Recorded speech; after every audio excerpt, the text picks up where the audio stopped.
On a cold night in Atlanta, a weary black woman steps out of her office, ready to head home after a long, exhausting shift. But her plans shatter when she hears soft sobs echoing from the empty street. There, curled up on the sidewalk, is a lost white girl in a designer dress, trembling and alone. She knows that taking the child in could bring trouble, questions, accusations, assumptions. But she also knows one thing for certain: she can't just walk away. What she doesn't realize is that this choice will lead to the biggest opportunity of her life. The night air was thick with the scent of rain-soaked pavement, the distant hum of traffic blending into the faint chatter of late-night wanderers. Nia Carter pulled her coat tighter around her shoulders as she stepped out of the towering glass office building, the fluorescent glow of the lobby casting a cold, artificial light onto the empty sidewalk. Her body ached from hours hunched over spreadsheets, her mind sluggish from staring at numbers that never seemed to add up in her favor. She let out a slow, exhausted breath, rolling her shoulders as if she could physically shake off the weight of the day. Another shift at Thompson & Green Investments, another 12 hours of proving herself to men in pressed suits who barely acknowledged her existence beyond what she could produce for them. She adjusted the strap of her worn-out handbag and started walking. The streets were quieter than usual. Atlanta never truly slept, but there were pockets of the city that dimmed as the night stretched on. This was one of them. The neon flicker of a liquor store sign cast jagged reflections on the wet pavement.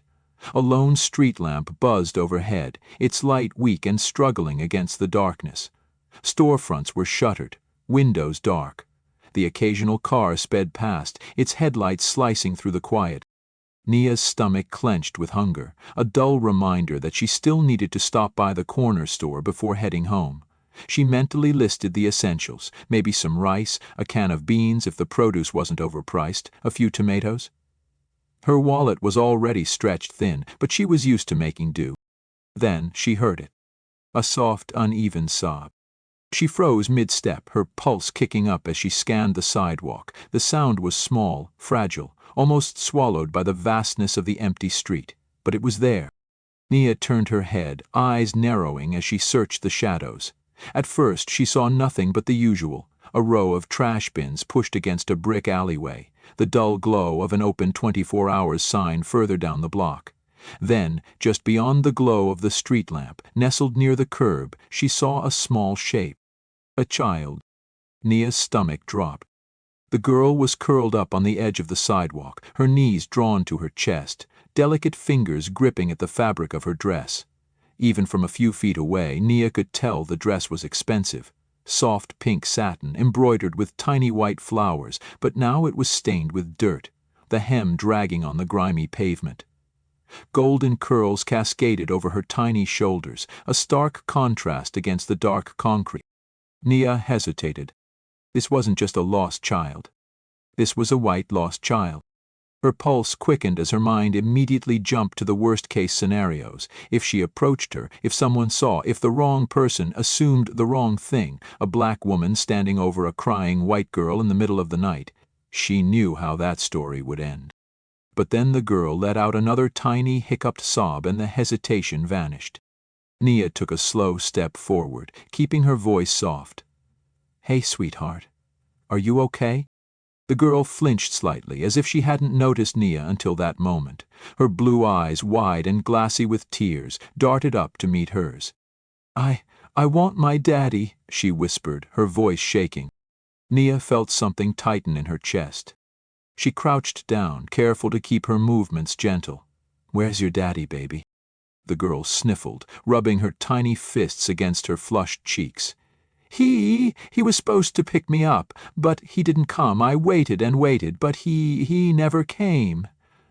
Her breath hitched on the last word, her little body trembling. Nia glanced around the street again, hoping, praying, that some frantic father would come running, that this wasn't as bad as it looked. But there was no one, just the distant rumble of a car engine, the occasional murmur of voices from a block away. She exhaled slowly. "What's your name, sweetheart?"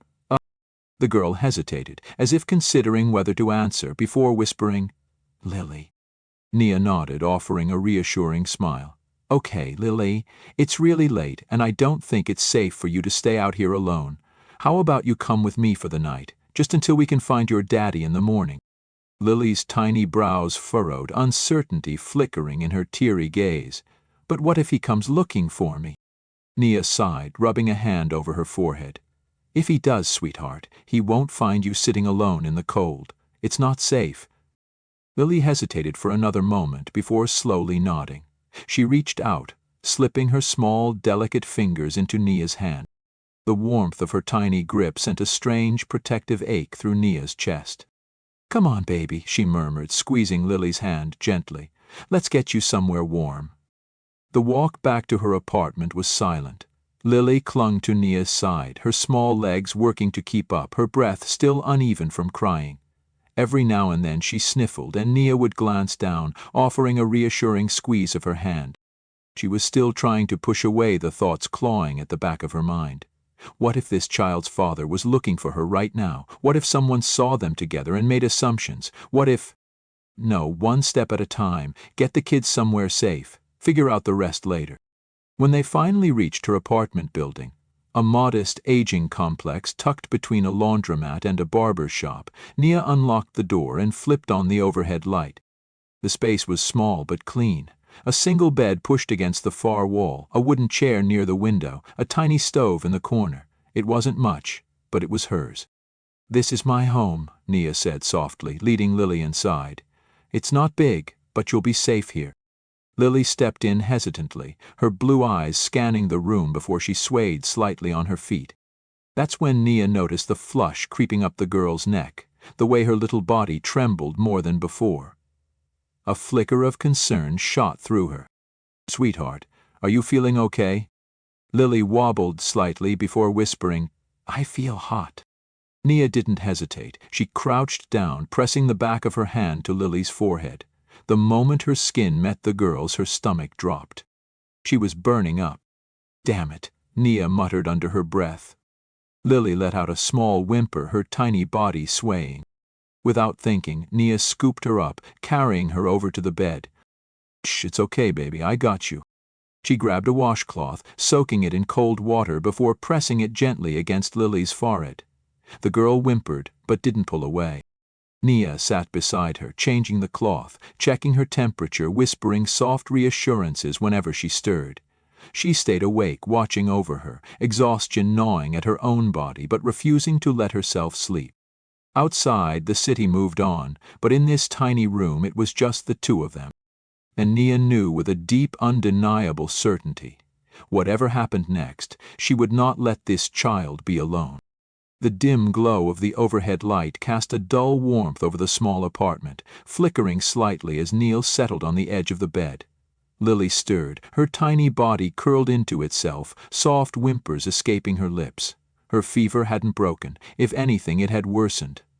Neil pressed the cool cloth against the girl's forehead again, feeling the unnatural heat radiating from her delicate skin. A pang of worry twisted deep in her gut. She had been awake for hours, listening to the faint hum of the city outside, the occasional siren wailing in the distance. The room felt unbearably small, suffocating under the weight of uncertainty. Nia had no medicine, no thermometer, no clue how high Lily's fever had climbed. All she could do was sit there, wiping the sweat from the child's brow, murmuring soft reassurances whenever she whimpered. Lily shifted, her small fingers twitching against the sheets. Then, in a hoarse, barely audible voice, she mumbled, "I want my daddy." The words were like a punch to the chest. Nia swallowed hard, her throat dry. She had no answers to give, no way to explain why Lily's father hadn't come for her, why she was here in a stranger's bed instead of wrapped in the arms of the man who was supposed to protect her. All she could do was run a gentle hand over the girl's damp curls and whisper, "I know, baby. We'll find him. I promise." But even as she said it, doubt gnawed at the edges of her mind. She thought about calling the police, but something about it didn't sit right. Maybe it was instinct, maybe it was experience. Nia had learned long ago that the system didn't always work the way it was supposed to. A black woman calling in about a lost white child? She could already hear the suspicion in their voices, the unspoken accusations. Where did you find her? Why do you have her? She'd seen stories like that before. Stories where women who looked like her ended up handcuffed for doing nothing but the right thing. No, she had to be smart about this. She needed to wait until morning, when businesses opened, when people were awake, when she could figure out where Lily had come from and how to get her back to the right place without making herself a target in the process. Nia leaned back against the headboard, exhaustion pulling at her limbs, but she didn't let herself close her eyes. She stayed awake, listening to the girl's soft, labored breaths, watching the faint rise and fall of her tiny chest, waiting for dawn to come. The morning light seeped in through the cracks in the blinds, painting long golden streaks across the faded wooden floor.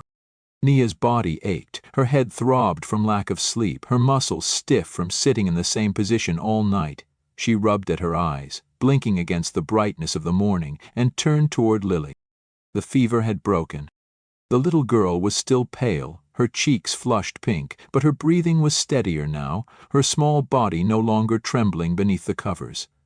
Relief washed over Nia like a tide, leaving her lightheaded. Lily stirred, her eyelashes fluttering before her blue eyes cracked open. She looked up at Nia, disoriented, then let out a small, confused hum. "Hey, sweetheart," Nia said softly. "How are you feeling?" Lily blinked a few times, then swallowed. "Better," she murmured. Nia smiled. "Good. You scared me for a minute there." Lily sat up slowly, her tiny hands gripping the edge of the blanket. She glanced around the room, her small face scrunching in curiosity. "Where are we?" "This is my place," Nia answered. "You were really sick last night, so I brought you here to keep you safe." Lily frowned, as if trying to piece together hazy memories. Then her expression changed. Panic flickered in her wide blue eyes as she suddenly clutched at the sheets. "My daddy, did he come?" Nia hesitated. The truth was sharp in her throat, bitter and unkind. "No, baby, he didn't," she said gently.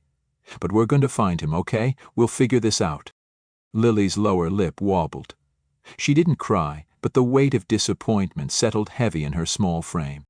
Nia reached out, squeezing her tiny hand. "Do you remember anything about where you were before I found you?"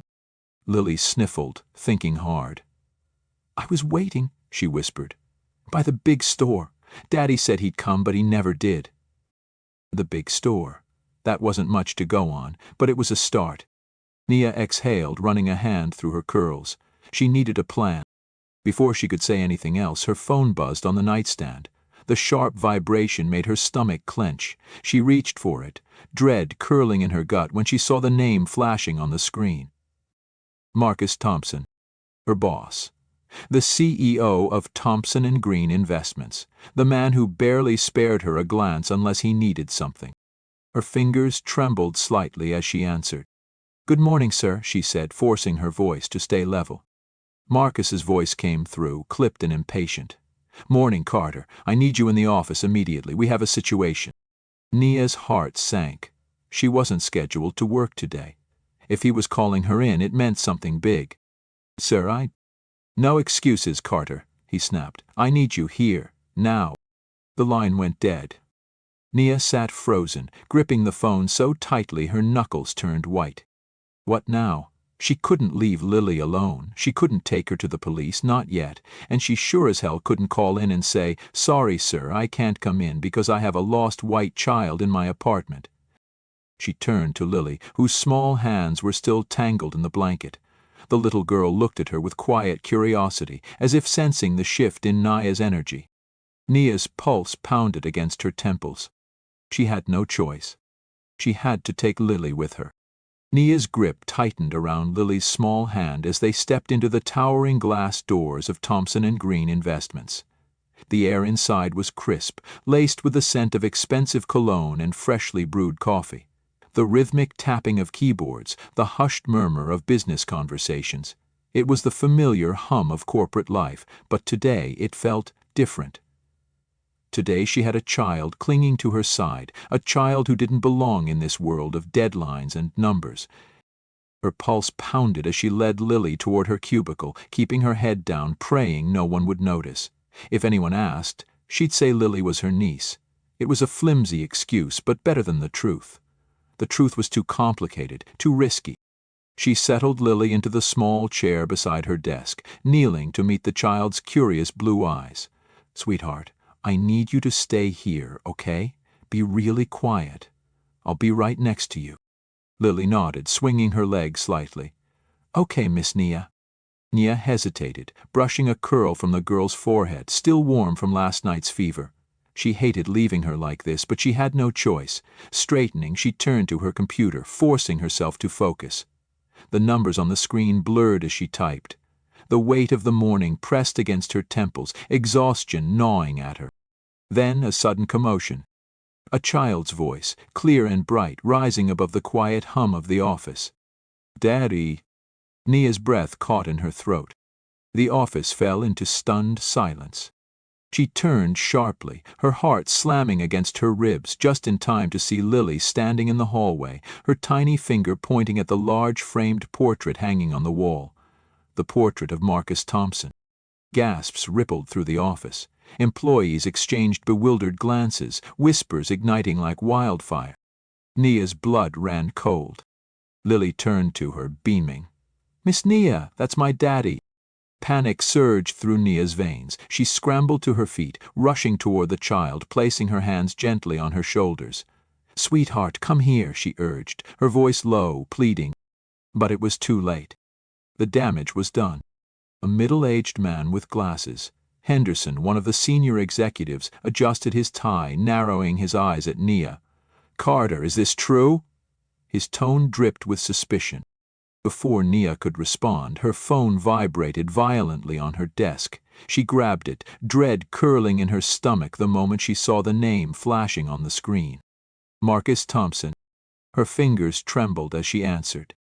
"Sir, Nia." His voice was sharp, breathless, frantic. "My daughter is missing. I have the police searching everywhere. Why are you calling me right now?" Nia opened her mouth, but before she could utter a word, Lily reached up, snatching the phone from her hands with surprising speed. "Daddy."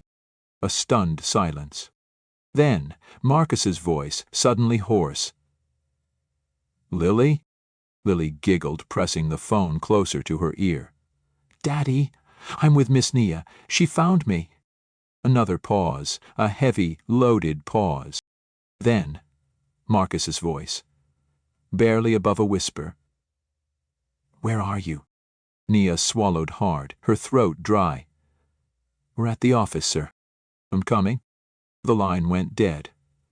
Nia stood frozen, phone still clutched in her hand. Around her, the office buzzed with murmurs, eyes darting toward her, toward Lily, toward the framed portrait on the wall. Judgment, curiosity, suspicion. Lily, blissfully unaware of the chaos she had just unleashed, looked up at Nia, her blue eyes bright with excitement. "Daddy's coming!" Nia exhaled sharply, kneeling down, gripping the child's small shoulders.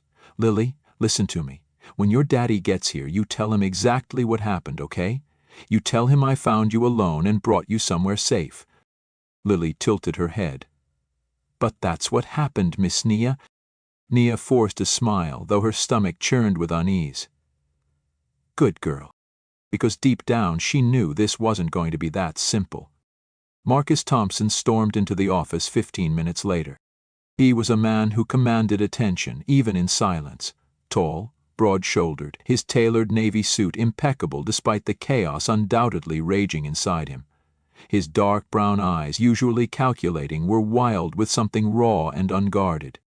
The moment he spotted Lily, everything else disappeared. "Lily."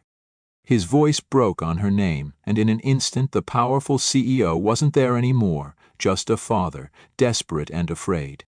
Lily squealed, launching herself into his arms. "Daddy!" Marcus caught her, his arms wrapping around her tiny frame, pulling her against his chest like he never intended to let go. His eyes squeezed shut, his jaw clenched tight as he buried his face in her curls. "Oh, baby," he whispered, his voice thick with emotion. "I was so scared I thought I lost you." Lily giggled, oblivious to the weight of his words. "I was waiting for you, but you didn't come. Miss Nia took care of me." Marcus's eyes snapped open. Slowly he lifted his gaze and locked onto Nia. The shift was immediate. The warmth in his eyes drained away, replaced by something sharp, scrutinizing. He set Lily down carefully, keeping a protective hand on her shoulder, his expression unreadable as he took a slow step forward. "You found her," he said, his voice measured. Nia straightened, meeting his gaze. "Yes, sir. She was alone outside last night. She had a fever, so I took her home to keep her safe. I planned to find her family this morning." His jaw tensed, his gaze flicking over her, searching for something. Deception, perhaps, an ulterior motive. He found none. After a long beat, he exhaled. The tension in his shoulders eased just slightly.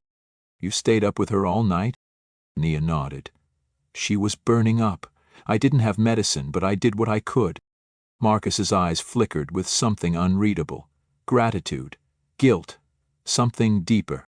Another long pause. Then, finally, he spoke. "Thank you." It wasn't just 2 words, it was something heavier, something real. A rare glimpse beneath the layers of power and authority. Nia nodded, unsure what else to say. Behind them, the office still buzzed with hushed whispers, the weight of the revelation settling over the employees like a thick fog. Marcus ignored them all. Instead, he turned back to Lily, smoothing a hand over her curls. "Let's go home, sweetheart." Lily pouted slightly. "Can Miss Nia come too?" Marcus stiffened. Nia's breath hitched. Then, after a long beat, he let out a low breath. "She has work to do, baby." Lily deflated, but nodded. "Okay." Marcus straightened, meeting Nia's gaze one last time. A pause, then a single nod.